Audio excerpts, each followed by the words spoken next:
La parole est à Maya Akari.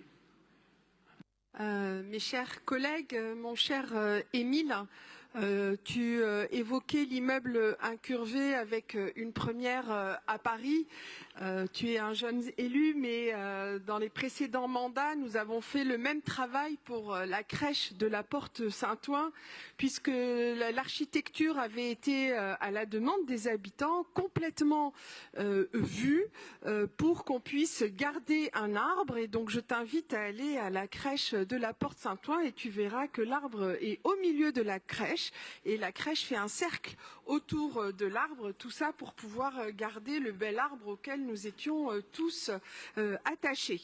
Donc mes chers collègues, la ville de Paris poursuit sa politique de construction de logements avec une offre diversifiée pour plus de mixité. Les objectifs que nous nous sommes fixés sont d'atteindre 40% de logements publics, dont 30% de logements locatifs sociaux à Paris à l'horizon 2035. Ainsi, la restructuration de l'îlot Croisset à l'angle de l'avenue de la Porte de Clignancourt et du boulevard Ney dans le 18e, qui est en face du cœur de Paris, si vous le connaissez, s'inscrit dans ces objectifs. Sur ce terrain de 1620 mètres carrés, nous proposons que la RIVP, la foncière de la ville de Paris, construise une résidence étudiante d'une capacité de 39 logements et 62 logements familiaux en bail réel solidaire BRS. Le bail réel solidaire nous permet d'assurer aux classes moyennes la faculté de se loger dans Paris en facilitant l'accès à la propriété. Il permet aux ménages concernés d'acheter un logement moitié moins cher qu'au prix du marché en dissociant le foncier du bâti.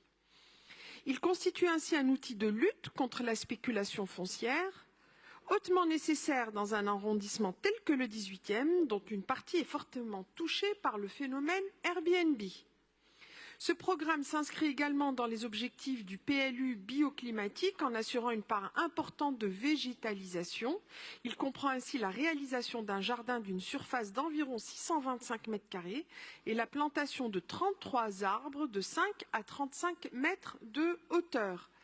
La restructuration de cet îlot permet également de transformer la physionomie du quartier, du cœur de Clignancourt que j'évoquais tout à l'heure à la place des tirailleurs sénégalais, en passant par l'ouverture de la petite ceinture, nous travaillons à changer les dynamiques du quartier de la Porte de Clignancourt. C'est également l'objet du projet Ciné, proposé par la délibération DAE 18.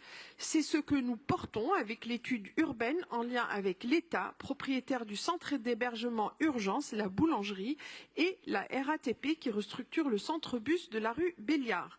L'ensemble de ces opérations vont profondément transformer et embellir le quartier au bénéfice de ses habitants. Pour toutes ces raisons, je vous invite, mes chers collègues, à adopter cette délibération. Je vous remercie. Merci beaucoup, Maya Akari.